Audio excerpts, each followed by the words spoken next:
Bem-vindos. Estamos de volta com este nosso programa semanal aqui na DMTV, a Diário do Minho TV. O tempo é agora. O programa em que trazemos um convidado para conversarmos sobre a sua vida, sobre a sua experiência e hoje para conversarmos sobre o diálogo ecuménico e ficarmos a conhecer um pouco melhor outras tradições de vivência cristã. Bem-vindos. O tempo é agora. Temos connosco o reverendo Emanuel Diniz, pastor na Igreja Metodista. Bem-vindo. Muito obrigado. Muito obrigado pelo convite. O que é que significa dizer Igreja Metodista? O nome oficial da Igreja é Igreja Evangélica Metodista Portuguesa. O que significa que tem um âmbito nacional, evidentemente, como várias igrejas metodistas pelo mundo fora. E a palavra metodista pode parecer um pouquinho estranha, mas só tem a ver com a palavra método. Método, essencialmente, daquilo que nós apelidamos as obras de piedade, ou seja, ler regularmente as Escrituras, orar, portanto, esta dimensão de procurar a intimidade com Deus. E também com as obras de misericórdia, ou seja, essa ligação a Deus tem que ter um compromisso, uma forma de apresentar-se diante do mundo num sentido de ir ao encontro de outros. Portanto, é uma espiritualidade muito simples. A palavra pode ser assim meio estranha, mas tem a ver com esta dimensão. E metodistas foi inicialmente o nome que deram a essas pessoas que faziam isso. E, portanto, não é propriamente ofensivo, nós retivemos esse nome, porque entendemos que ele é positivo. Devemos ser disciplinados em todas as áreas da vida, na dimensão espiritual também, e na forma como lidamos com as outras pessoas, com respeito, para a sua dignificação, etc. Devemos ser muito sistemáticos também, para que possamos ir melhorando a vida pessoal e coletiva. Como surge esse grupo de pessoas que depois foram apelidados de metodistas?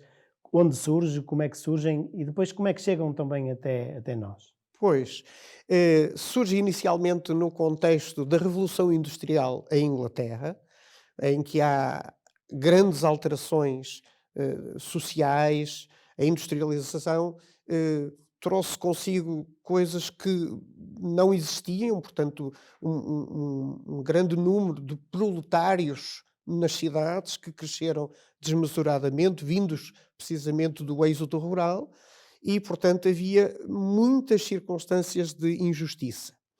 Quando há uma ruptura social, às vezes as igrejas instituídas, e no caso da Inglaterra estamos a falar da Igreja Anglicana, a Igreja de Inglaterra, então, dentro dessa grande estrutura nacional, surgiram movimentos vários para ir ao encontro das pessoas, num sentido de divulgação da boa notícia do Evangelho de Jesus Cristo e também percebendo que havia pessoas que estavam realmente à margem da sociedade pelas circunstâncias da sua própria vida. Isso fez com que houvesse vários movimentos, se calhar talvez já tenham ouvido falar do Exército de Salvação, é um dos movimentos que surgiu a par com o movimento metodista, no sentido de ir ao encontro de situações muitas vezes limite. Por exemplo, uma pessoa que fizesse algumas dívidas, ainda que poucas, era aprisionado. Então, por exemplo, as estruturas metodistas criaram uma forma de financiar a que as pessoas, por pequenas dívidas, não fossem presas. Vamos dizer, um caso concreto. Parece uma coisa pequena, mínima, mas fazia toda a diferença para essa pessoa e para a sua família. Da mesma forma, o combate, por exemplo, à situação do trabalho infantil. O têxtil fazia com que fosse necessário dedos pequeninos para mexer em determinados aspectos e, infelizmente, muitas crianças ficavam sem dedos nesse trabalho. Então, houve muita luta para que essas crianças tivessem direito a um tempo de serem crianças, no fundo. Que hoje achamos isso uma coisa absolutamente normal, mas alguém teve de começar, de fazer. Isto sem olhar necessariamente se esta pessoa ia à igreja ou não ia à igreja, se assistia ou não assistia. A verdade é que havia uma clivagem social muito grande e, portanto, enquanto, de certa maneira, a Igreja Anglicana do seu tempo, do século XVIII, estava, vamos dizer, ainda um pouquinho estática, havia movimentos da Igreja Anglicana, ligados à Igreja Anglicana, que de alguma maneira iam ao encontro de outras situações que se apresentavam como novas. O reverendo João Wesley, que foi o iniciador do movimento, sempre foi um pastor da Igreja de Inglaterra, até ao fim da sua vida. No entanto, digamos, ele e outros que a ele se juntaram, criaram um movimento que se espalhou rapidamente pela Inglaterra do seu tempo, pela Irlanda, País de Gales, portanto, aquelas áreas nacionais que estão próximas e dentro da coroa britânica, de certa maneira, num sentido de fazer a diferença, através de uma mudança pessoal, regenerar a nação. E isso, alguns historiadores dizem que aconteceu efetivamente, porque ao lado tínhamos a França, em plena revolução radical, não é?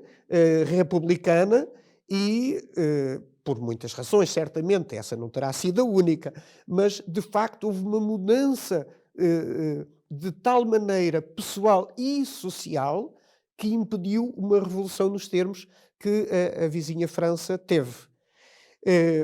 Isso significa que, evidentemente, pertence a um determinado contexto específico, mas que nos dias de hoje nos abrem talvez alguns olhares críticos sobre o tipo de vivência pessoal, comunitária, social que nós vivemos. Há desafios novos, claramente, que não eram os do tempo do Wesley e que não eram os de há 50 anos atrás. E isso significa que, se calhar, a nossa abordagem sobre a nossa forma de fazer pastoral, a forma de anunciar o Evangelho, a forma de mantermos a ligação com Deus com ligação às pessoas, se calhar continua a ter muita validade. Porque eu acho que as pessoas, em muitos sentidos, estão muito divididas entre várias pertenças. Hoje há muita fragmentação. Em Portugal, o metodismo veio naturalmente onde havia os ingleses.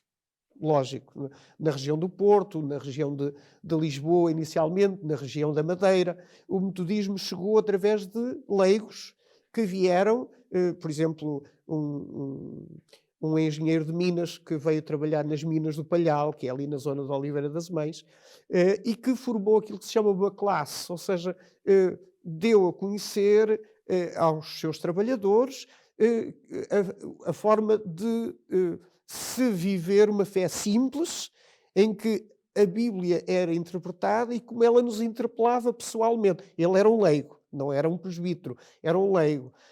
À medida que houve o crescimento do número de pessoas, e na altura, temos que ser francos em relação à nossa história, na altura não se era possível, sendo português, ser outra coisa qualquer que não católico. Pois.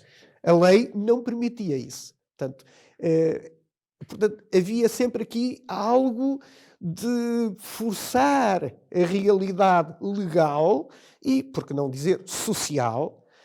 A forma, vamos dizer, de fazer missão passou muitas vezes pela dimensão educativa. Na região do Porto formaram-se várias escolas para ensinar a ler e a escrever, para aproveitar o domingo, dia de folga, digamos assim, para ensinar a ler e a escrever, inicialmente com a Bíblia como livro base, não é?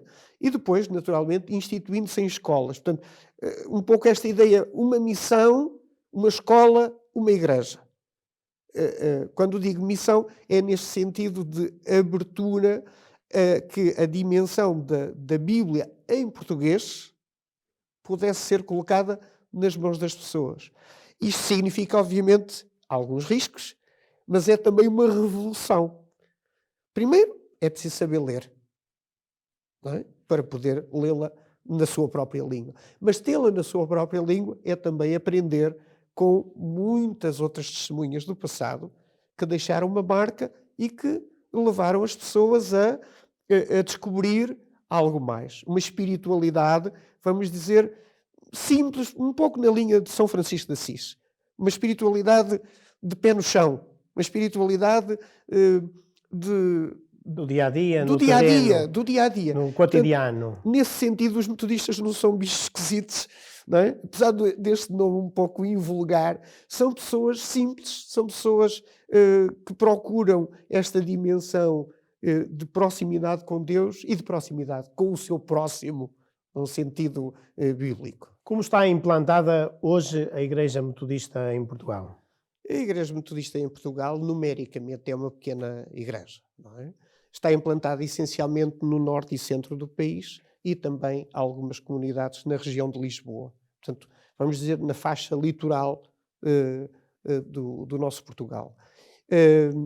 E essa é a nossa realidade. Somos cerca de 20 comunidades com números diversos de assistência. Elas são implantadas de uma forma já histórica, quer dizer, somos uma igreja radicada, portanto estamos em Portugal há 120 e qualquer coisa anos, portanto somos uma igreja histórica no contexto português. A Igreja Metodista, a Igreja Lusitana e a Igreja Presbiteriana de Portugal formam, aliás, aquilo que se chama o Conselho Português de Igrejas Cristãs, com os quais temos uma longa história comum de partilha e de caminho, e também, aliás, com a Igreja Católica Romana, é precisamente com o Conselho Português de Igrejas Cristãs, ou com cada uma das igrejas individualmente, consoante a zona, que nós estamos realmente trabalhando. Somos uma igreja histórica, somos uma igreja herdeira da Reforma, nos seus pilares fundamentais. Ou seja, a autoridade não é propriamente de uma pessoa, a autoridade é bíblica. E essa referência, essa regra, serve para a fé, portanto, para a doutrina, não é? Depois, do ponto de vista eclesial, pode haver várias fórmulas. A nossa é uma fórmula sinodal. Significa isso que há, digamos, uma plataforma em que as várias paróquias, as várias comunidades estão representadas e também os seus vários movimentos e, digamos, órgãos, Conselho Presbiteral, o Conselho Diaconal, naturalmente o Bispo, portanto, mas cada pessoa tem um voto, não é? E para certas matérias o voto é secreto, quando envolve, naturalmente, sensibilidade, o voto é secreto. Portanto, há, digamos, uma dimensão de 3 patamares, não é? A dimensão diaconal, presbiteral, que inclui a função de bispo, porque o bispo é sempre um presbítero, o bispo é eleito por um mandato, e portanto não é para sempre, é por um mandato de 5 anos. 5 anos. E depois pode ser... E é eleito no sínodo. Que é eleito no sínodo, exatamente. De quanto em quanto tempo se reúne essa estrutura sinodal? A estrutura sinodal reúne-se até agora sempre anualmente, para fazer uma avaliação das contas, da estatística, aquilo que se pode evoluir ou, porventura, regredir, num ou noutro aspecto, e, dessa forma, há uma dimensão de prestação de contas. É algo... Em todos os âmbitos. Em todos os âmbitos, local, nacional, ou seja, é algo que para nós é muito importante, haver uma dimensão de transparência, para que toda a gente saiba o que há, com o que é que conta e qual o caminho que, precisamente porque é sinodal, se faz em conjunto, não é? Esse caminho é muito importante. É no sínodo que são também feitas as indicações para a ordenação de novos presbíteros ou de novos diáconos. Ou seja, o sínodo é realmente a estrutura fundamental, primeira, de organização. Depois, naturalmente, nas comunidades locais, há um plenário local para, da mesma forma, com toda a transparência, todos saberem das contas, da estatística, dos departamentos que funcionam, seja a escola dominical, seja a catequese, não é? Ou a dimensão do cântico, do louvor, todos os vários elementos são analisados e qualquer pessoa pode naturalmente emitir a sua opinião, concordando ou discordando ou propondo coisas diversas. Toda a dinâmica da Igreja Metodista assenta neste processo sinodal, neste Absolutamente. sínodo que se reúne e que depois também tem o efeito na própria comunidade, como acabou de dizer. Exatamente. Portanto, há um efeito para cima e para baixo. Exato. Que acaba por ser também uma oportunidade de aprofundarmos, tendo em conta até que na Igreja Católica estamos num processo sinodal que o Papa Francisco propôs de uma forma também nova, inédita, ao querer escutar todos, e não só até os católicos, é escutar todos aqueles que queiram compartilhar connosco, e aqui estamos também nós nesta nossa conversa, e eu pedia-lhe que aprofundasse um pouco mais. O sínodo reúne-se uma vez por ano e quais são as dinâmicas desse encontro, digamos assim? As dinâmicas têm vários elementos. Claro, com a pandemia chegámos a ter que fazer sínodos online, não é? Mas uma das grandes vantagens da dimensão sinodal é o encontro de pessoas que normalmente não se encontrariam pela sua dispersão. Portanto, essa dimensão de fraternidade, de proximidade, de olhos nos olhos, de proximidade, ainda que possamos, sobre este ou aquele aspecto, ter alguma discordância, mas encontramos um caminho comum. Isso é muito significativo. O outro aspecto, naturalmente, tem a ver com várias sugestões e propostas que vão sendo feitas, também através dos órgãos próprios, mas diretamente das comunidades, se for esse o caso, e, portanto, a possibilidade do debate. Nós nunca perdemos quando debatemos sobre as coisas. Podemos pensar que é uma perda de tempo, mas não. Há ideias que precisam de maturação.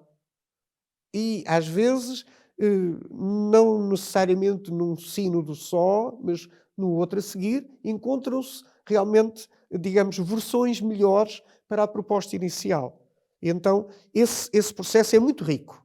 É muito rico. E ele penso que pode ser também muito interessante ao nível da Igreja Católica Romana. Temos essa experiência como sendo uma experiência enriquecedora e que dá bons frutos. Portanto, eu estou absolutamente sintonizado com esta dinâmica que eu acho que vale bem a pena fazer a experiência. Claro que um ano só não chega, tem que haver vários anos, tem que haver, digamos, esse processo. E a seu tempo é difícil voltar atrás. Não conseguimos mais imaginar o que seria não sermos sínodo, não sermos uma igreja sinodal, cada um por si. Não pode ser, não pode ser. Aí todos, de alguma maneira, percebemos as dificuldades e, porventura, cada comunidade tem também dons diferentes que pode partilhar.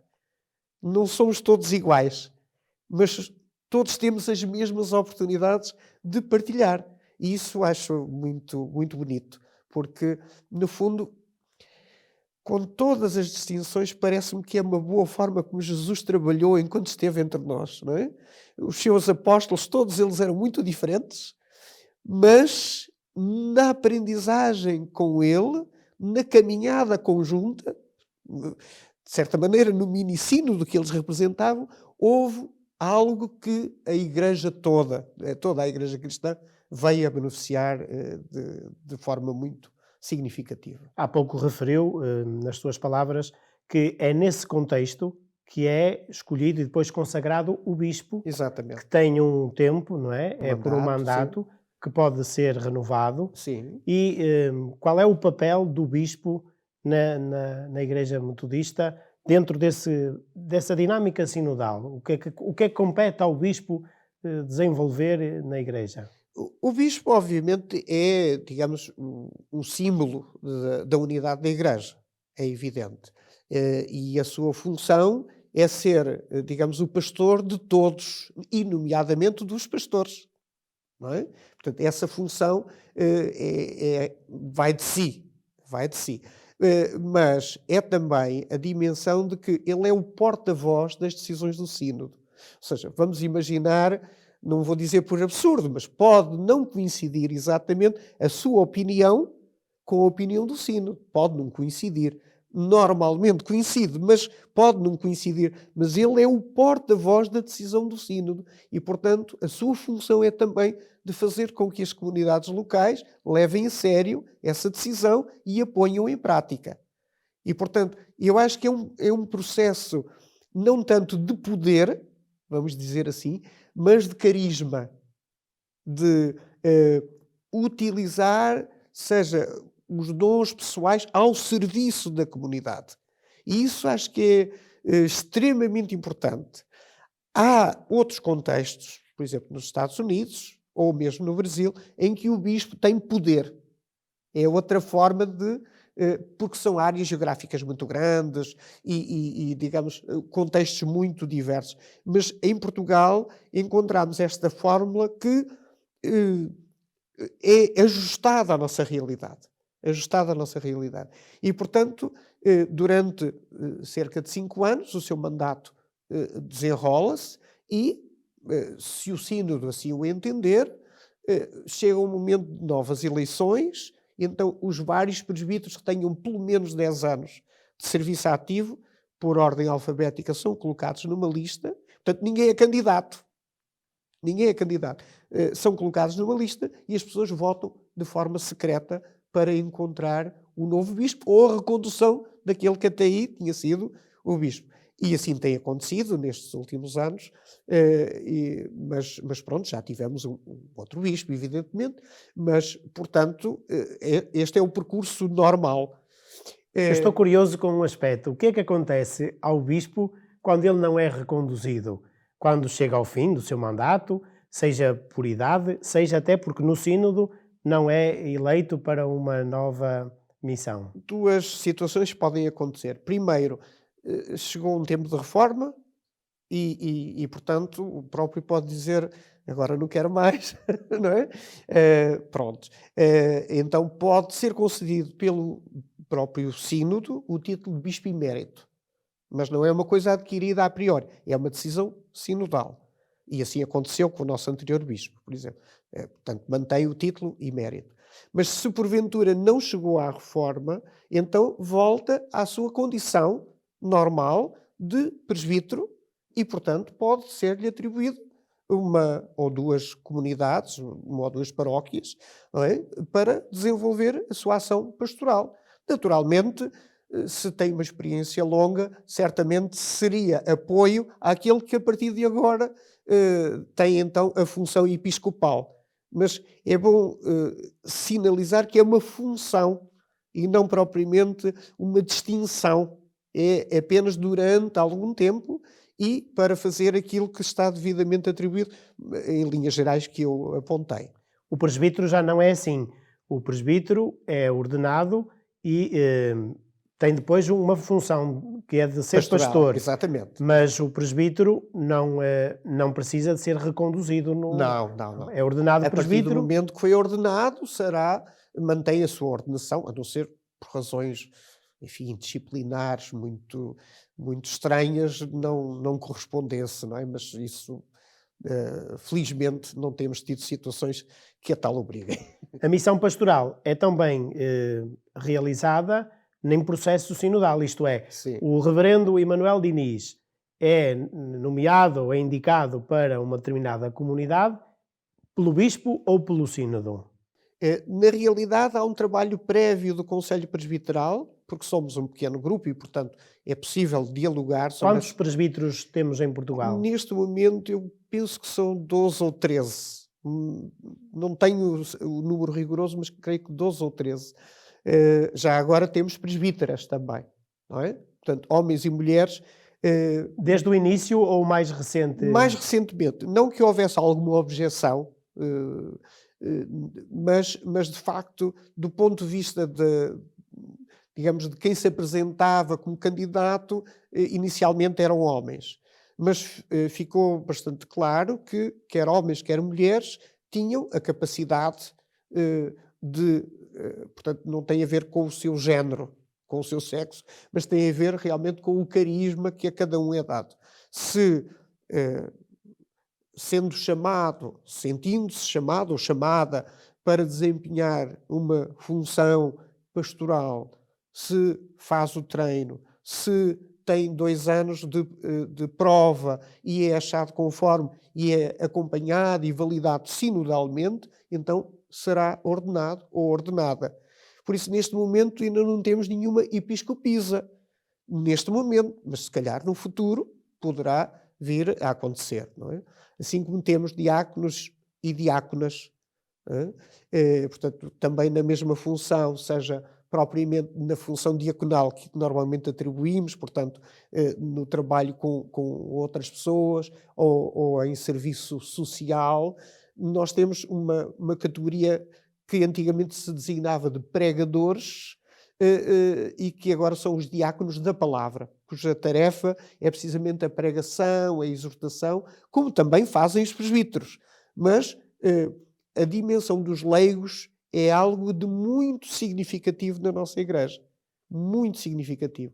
Quer dizer, embora os presbíteros, evidentemente, o seu lugar seja insubstituível, mas ele é bem complementado pela presença de leigos e leigas preparados e devidamente ordenados para realmente fazer uma boa parte do trabalho. É impossível chegar a muitas pessoas. Se um presbítero é um homem, por exemplo, talvez não chegue com tanta facilidade a certas senhoras, não é? Ou se é mais velho, talvez não chegue com tanta facilidade a determinados grupos mais jovens. E então, o facto de haver uma equipa significativa de leigos, homens e mulheres, permite chegar a muitas outras pessoas de igual modo. Ou seja, é uma dimensão inclusiva. E isso penso que é uma boa forma de ser igreja, que é querer que todos participem, porque é uma das dimensões herdadas da Reforma também. O sacerdócio, todo o povo de Deus.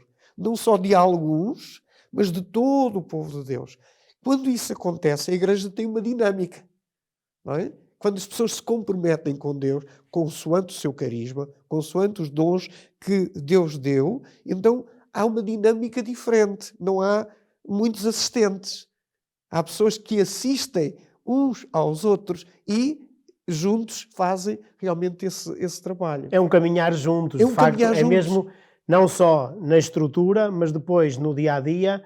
A Igreja propõe-se viver em sínodo, digamos assim, exatamente, não é? Em caminhada sinodal. O presbítero é eleito, é escolhido, é o próprio que se propõe. Como é que, e no caso concreto, o reverendo Emanuel Diniz, como chega a presbítero na Igreja? No meu caso, eu era acompanhado pelo meu pastor local, em Aveiro, e precisamente, digamos, sempre tive, desde criança, uma formação que me foi sensibilizando para as questões do ministério presbiteral, ministério pastoral, portanto, no meu caso, eu fiz um percurso de juventude e depois, então, senti que realmente Deus me chamava para fazer a minha preparação e poder servir, consoante a Igreja entendesse que seria útil, não é? Então eu fiz essa formação no Seminário Ecuménico de Teologia, Seminário Evangélico de Teologia, peço desculpa, sendo que de facto era ecuménico, mas o título oficial era Seminário Evangélico de Teologia. Que reunia várias igrejas. Várias igrejas. A Igreja Presbiteriana, que detinha as instalações e alguns dos professores, a Igreja Lusitana, que tinha também um ou outro professor, e a Igreja Metodista, que neste caso tinha pontualmente algum professor, mas era essencialmente beneficiária, digamos, e dessa partilha que acontecia. Portanto, tendo feito os 4 anos de seminário que era necessário. Portanto, em regime interno, vivia no seminário. Não. Na Igreja Católica Romana temos uma casa, certo, para onde nós vamos viver durante esse tempo. Na Igreja Metodista, como funciona o seminário, digamos assim? Na altura havia uma estrutura residencial, onde estavam seminaristas, mas também pessoas de outros contextos, desde engenharia agronómica, informática, enfim, vários contextos. Portanto, os estudantes eram de várias origens, quer do ponto de vista da sua formação, quer também da sua proveniência étnica. Tínhamos angolanos, guineenses, tínhamos portugueses, naturalmente, mas, portanto, havia uma dimensão eclética. E isso significa que nós sempre nos habituámos a lidar com a diferença. E eu acho que isso é uma mais-valia, porque não é igual duas comunidades nossas, vamos dizer, onde todos têm, vamos dizer assim, são família uns dos outros, ou há proveniências étnicas diferentes. Os desafios são naturalmente outros, mas a dinâmica visa sempre a mesma coisa, a inclusão, para que todos se sintam confortáveis o suficiente, como família, não é? Para que também, a partir daí, possam sentir-se à vontade para expressar os seus dons, os seus carismas e poderem contribuir para o crescimento mútuo, espiritualmente falando, e, digamos, o apoio naquilo que seja necessário. É muito importante envolver toda a gente. A formação do presbítero é feita nesse seminário. Exatamente.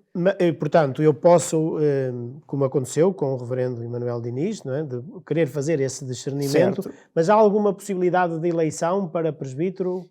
Depois há um processo, terminado a dimensão escolar propriamente dita, há o sínodo que indica para onde vai fazer a sua prova. Ou seja, durante 2 anos tem uma função pastoral, mas não está ordenado. Não está ordenado. Tem que ter um outro colega que acompanha, que faz, digamos assim, de mentor, chamemos-lhe. Uma espécie de estágio, digamos assim. Exatamente, é um estágio. E após 2 anos é possível, se o parecer for favorável, de poder vir a ser ordenado. E aí sim, entra no corpo presbiteral, no conselho presbiteral. Portanto, esse é o percurso normal. Em alguns casos, primeiro passa por ser diácono, devidamente ordenado, portanto, faz um percurso enquanto leigo, vamos dizer, e depois poderá vir a ser presbítero. Mas esse processo não é necessariamente único. Pode haver assim ou de forma direta. Depende das circunstâncias de cada pessoa que se dispõe para o ministério. Entre nós temos uma comunidade na cidade de Braga, sim. Temos também em Val do Zende, onde teve a experiência, quer numa já foi pastor, certo. E noutra é atualmente o pastor. Exatamente. Como é que estão estas comunidades? Eu acho que são 2 comunidades muito, muito interessantes. Claro, o contexto urbano é muito diferente do contexto rural, sendo que cada uma destas comunidades, à sua maneira, tem desafios muito interessantes. Eu lembro que na cidade de Braga, o primeiro sítio, vamos dizer assim, onde houve... vou usar a expressão técnica, que é houve uma conversão, foi onde é atualmente o Hotel Ibis, passo a publicidade, no Campo da Vinha. Ali se organizaram precisamente umas, eu estou a falar já do século XIX, não é? Ali se organizaram umas conferências de um português de Braga que, tendo-se convertido na Igreja Metodista no Rio de Janeiro, gostaria de partilhar com os seus conterrâneos a sua experiência. E então houve várias pessoas que fizeram apresentações, o que seria a Igreja, a importância da Bíblia, a importância de uma mudança pessoal na vida para ligação ao Senhor, a dimensão de salvação que é pela graça, não é pelos nossos méritos, mas precisamente por aquilo que nós recebemos de Deus e ao qual respondemos de forma positiva. E então, de todas as apresentações, houve uma pessoa só, que aceitou profundamente essa dimensão. E era uma daquelas pessoas, no seu tempo, que tinha muita gente na família. Então, ele trabalhou essencialmente com a família, com os filhos, com a esposa, etc. Portanto, inicialmente, a comunidade de Braga teve essa marca, porque o diferente em Braga, naquela altura, não era muito bem visto. Temos que o dizer. Hoje a realidade é muito diversa, não é? Mas naquela altura era muito difícil ser diferente. Mas eles fizeram o seu caminho e essa comunidade, portanto, constituiu-se em 1912. Veja lá, 1912. Eu há bocado disse século XIX, mas peço desculpa, século XX, 1912. Eu sei que para a Igreja Católica esse foi um período difícil, porque foi a implantação da República em 1910 e até, enfim, 14, 18 foi um período muito difícil. Para as igrejas protestantes foi, como deve calcular, o momento de grande liberdade, porque as leis foram todas mudadas no sentido de permitir a pluralidade religiosa e essa foi uma das ocasiões em Braga. Em Valdozendo o processo tem apenas 50 anos, portanto estamos a falar de 2 gerações. Mas 2 gerações que mudaram radicalmente a forma como as pessoas veem a sua relação com Deus, veem a sua relação com a sociedade e como encarnam estes valores, que são valores cristãos, obviamente, de simplicidade evangélica, de olhar a Bíblia, de ver nela a autoridade sobre a sua própria vida e, na realidade, sobre a vida de toda a gente que respeite os textos sagrados e, ao mesmo tempo, um grande compromisso pessoal e comunitário de vivência, de melhoria das condições de vida. No caso de Valdozendo, isso foi muito evidente. Era uma aldeia, nós dizemos Valdozendo, mas Valdozendo é a freguesia. E ali estamos a falar do lugar do assento, não é? Apenas uma aldeia. Mas era uma aldeia muito parecida com todas as outras, com graves situações de pobreza, não havia saneamento básico, não havia eletricidade. Estamos a falar de um tempo ainda da ditadura, 1971. Não é? Foi constituída em 71 e daí em diante foi havendo um percurso em que aquilo que antes parecia absolutamente impossível, nomeadamente o número de pessoas que tinham acesso escolar, por exemplo, 2 gerações depois, é a aldeia que mais envia gente para as universidades. Ou seja, tudo deu um salto, mas não foi um pequeno salto, foi um salto significativo. O Evangelho, como nós o entendemos, não é por ser Valdozendo, evidentemente, mas de alguma maneira, chamemos-lhe assim uma experiência de laboratório, não é? Deve ser isto, transformar a vida, enchê-la de alegria, de sabermos que não estamos sozinhos, dependemos de Deus e Ele tem poder para nos transformar e nos ajudar nas nossas trevas, nas nossas dificuldades, mas também de transformar a realidade à nossa volta se juntos nos comprometermos pela justiça, se juntos nos comprometermos pela dignidade de cada pessoa. E, nesse sentido, todos os contributos, independentemente da tradição religiosa, nessa direção, nós dialogamos sempre, nós trabalhamos sempre com as várias autoridades, portanto, o nosso trabalho é com vista a que todos possam viver melhor. Desde já. Acreditamos que no futuro ainda melhor, mas que desde já possam viver este cheirinho do reino de Deus que começa também entre nós, porque Ele está presente. Obrigado, Reverendo Emanuel Diniz, por esta nossa conversa, neste contexto também ecuménico e pela partilha que fez connosco sobre a Igreja Metodista. A terminar, convido a deixar-nos uma sugestão para aqueles que nos acompanham. Muito obrigado.